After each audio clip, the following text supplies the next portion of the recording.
back to the verdict, taking some reactions following the INEC chairman's statement. It was what has been described as perhaps the beginning of the end, at least towards the end, when the winner was then announced by the chairman of INEC. Well, it was in the early hours of today after the wait ever since the elections or the votes ended on a Saturday. But let's take you through how he came about the announcement. Muhammadu Buhari of the All Progressives Congress, having satisfied the requirements of the law and scored the highest number of votes, is hereby declared winner and is returned elected. Thank you.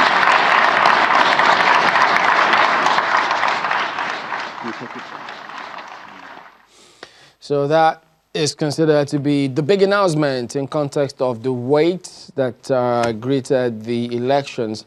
But expectedly, after that was done, the president himself has since spoken. He's read an acceptance speech in which perhaps you listen to, because he spoke about a number of things, what to expect moving forward. But listen to it yourself in case you missed it. Dear Nigerians, first and foremost, I give thanks to Almighty God, who has spared our lives to witness another victory for Nigerian democracy and victory for our party, All Progressives Congress. I thank the millions of Nigerians who voted to re-elect me as your president for the next 4 years. I am deeply humbled and profoundly grateful to you for giving me worthy of continuing to serve you for your peaceful conduct.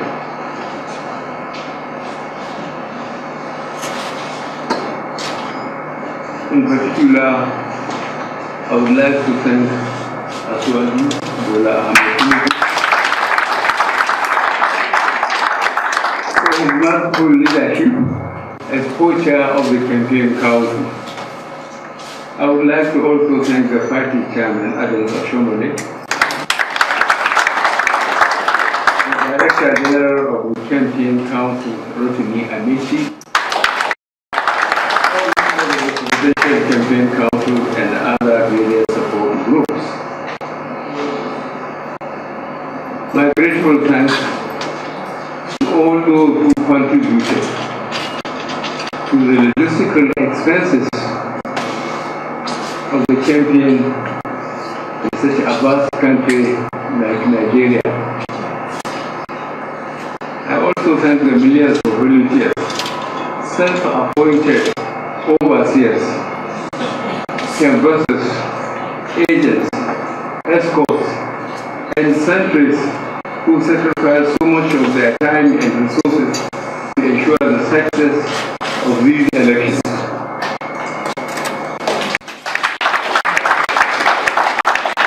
I do not have the words adequately to thank them, and we are committed to seeing matters to the end. We will strive to strengthen our unity and inclusiveness so that no section or group will feel left behind or left out. Thank you for your support.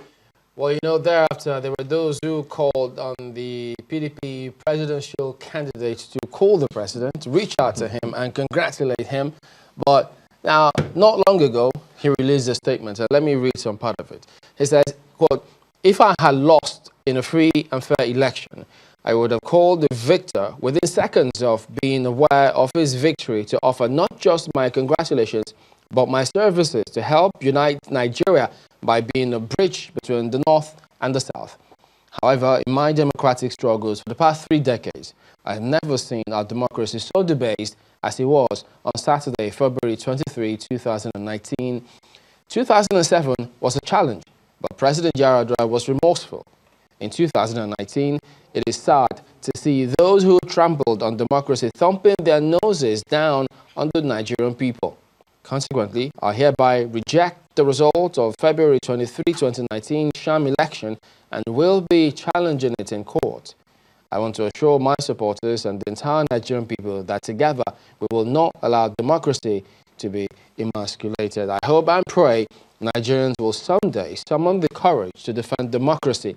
That is the only way we can move away from being the world headquarters for extreme poverty. That is signed by Waziri Atiku Abubakar on the 27th of February 2019.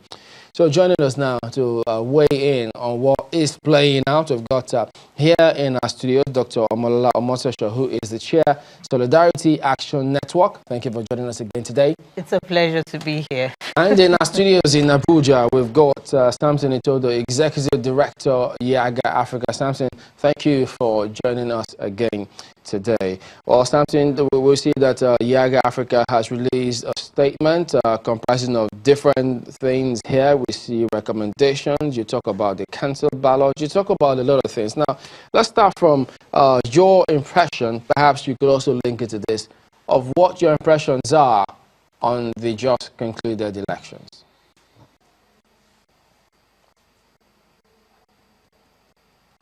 Thank you very much, Chamberlain, and good afternoon. Is it morning? Yeah, good morning to you all. A moment ago, Yaga Africa, in fulfillment of its promise to the Nigerian people that we will be verifying the accuracy of results declared by INEC, issued our statement, our result verification statement on the accuracy of the results declared by INEC. First is to talk about our methodology, and what did we do? We deployed the parallel vote tabulation, which encompasses using statistical principles and technology for observing elections. And so we deployed about 3,906 observers to 1,515 sample polling units across the 774 local governments.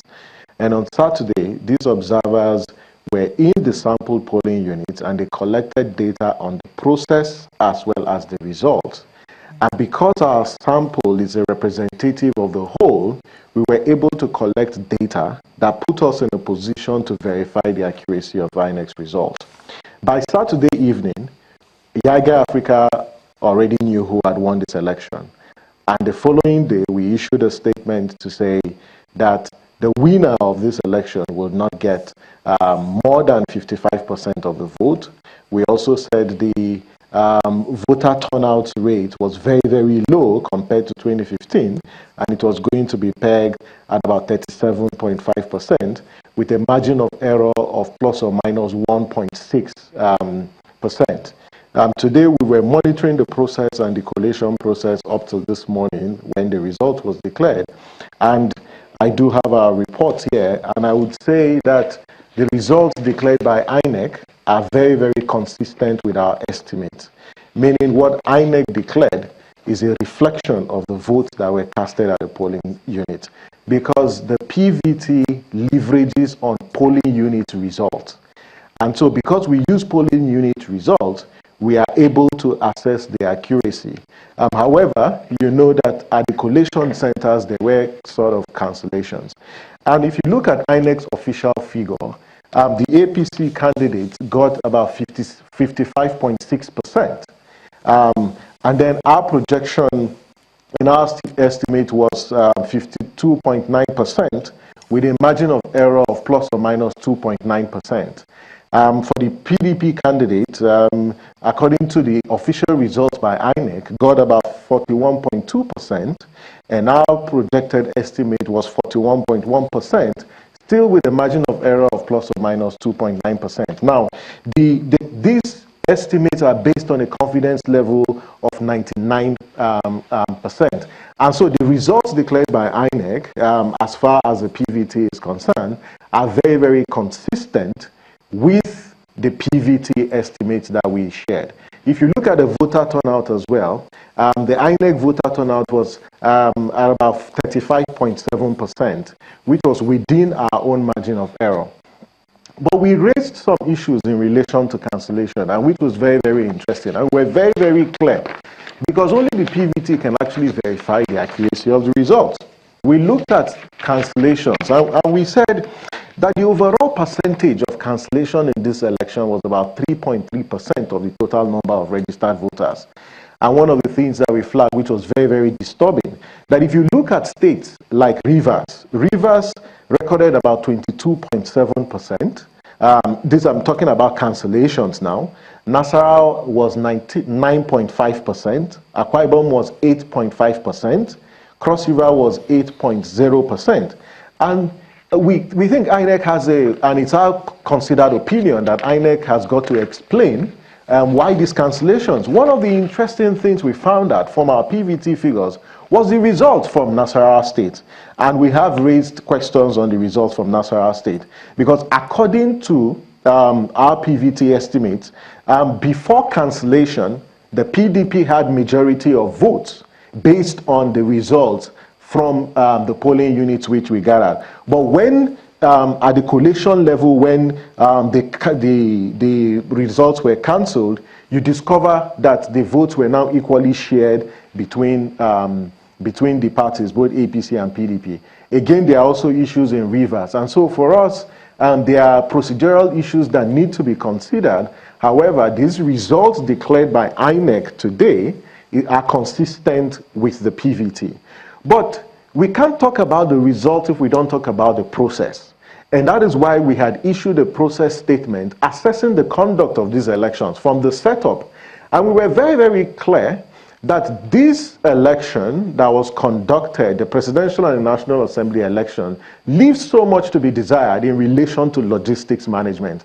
And we have recommended that there is need for an audit that needs to be conducted on what really happened, that despite the postponement, we still recorded about only 31% of opening of polls as at 10 a.m. on Saturday, as well as the critical incidents that we observe. And so these are fundamental issues that we need to look at. As much as these issues don't necessarily undermine the overall outcome, but I think for the credibility of our elections, we need to have conversations around logistics. We need to have conversations around the integrity of those who are managing the elections, particularly the field officers, the ad hoc officials, the electoral officials. We also need to talk about our political parties and the desperation of the political parties to encumber on the Electoral Commission to subvert the process. Because as you can see, look at Akwa Ibom, for instance, and what happened in Akwa Ibom, and how there was intense pressure from the political class on the rec to compromise that election. These are issues that we can't just neglect. We need to talk about them.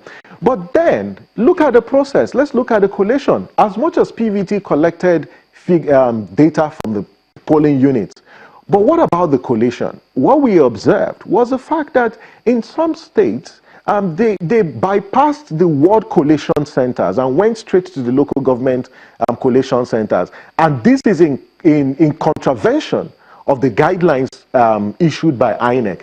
And so INEC needs to audit and hold those who bypassed the local government collation centers to account. There is also reports around the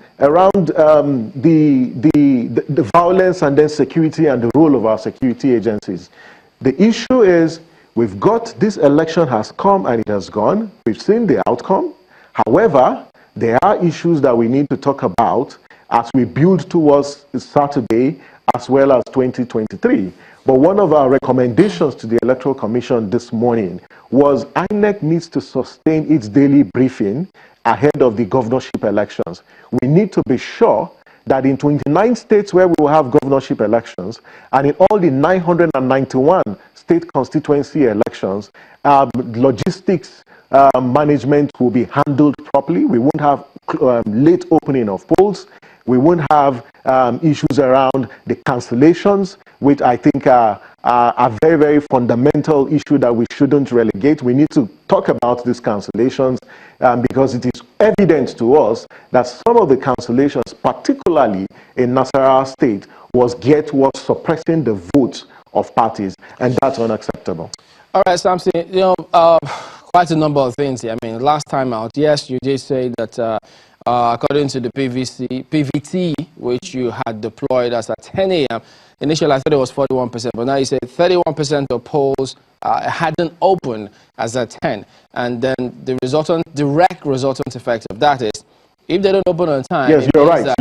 You're right. It's 41%. 41%. Okay. So that means then that if they don't open by 10 a.m., it means that collation will go on much later. And if it goes on much later, there may be questions about what happens in those areas if they're going to start collating late into the night, which is what many were trying to avoid. At the time also, you had said 7% of PUs, the smart card reader was not used throughout. Then you said 5% of PUs, the smart card readers malfunctioned, then it was not replaced. And then you had said about 17 to 18 PUs, elections didn't hold in some of these areas. But how do you, if there are so many questions about the process, how then does the result that INEC has released, the margin of error also in consideration, tally with what you have in PVT? There are many who just feel, look, if the process is flawed, how is the outcome okay?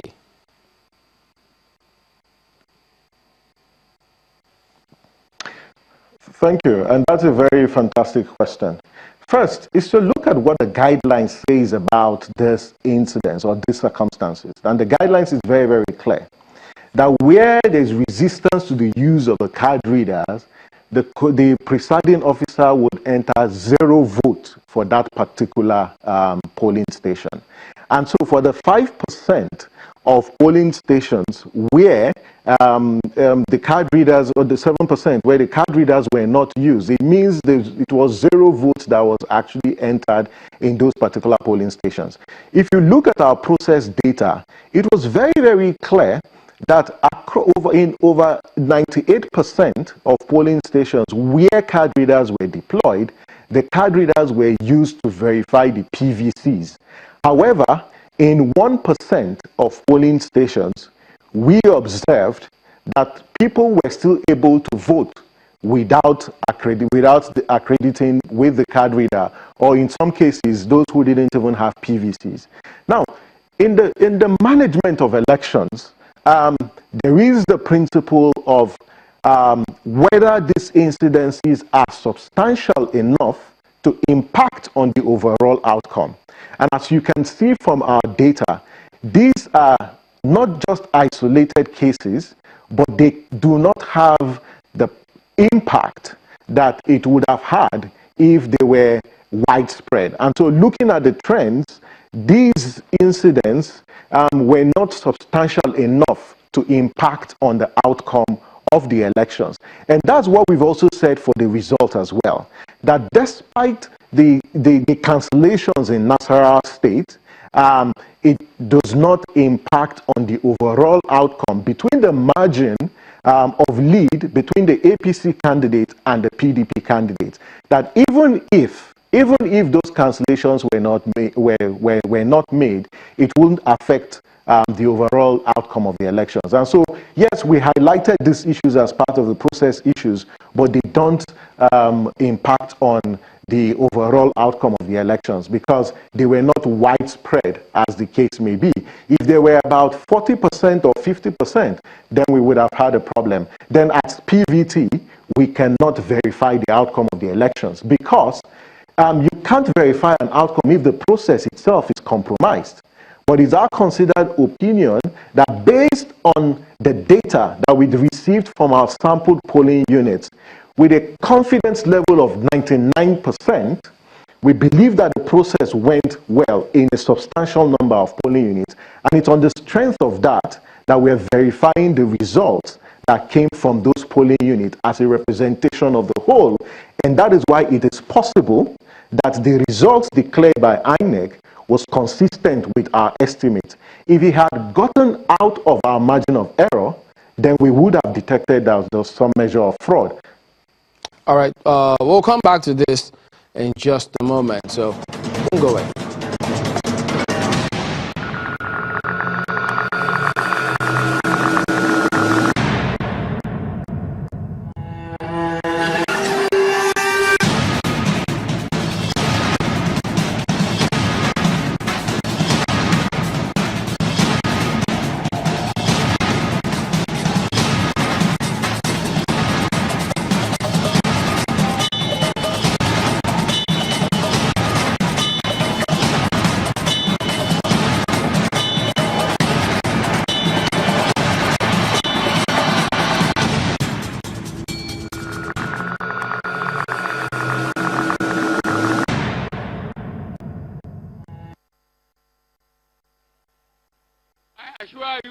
will follow the system. Anybody that was found responsible, we will get him, take away the money from him, put it in the treasury. With what we have, we are making the roads, we are doing the railways, we are going to bring power, and we are going to secure this country so that we will be able to manage it.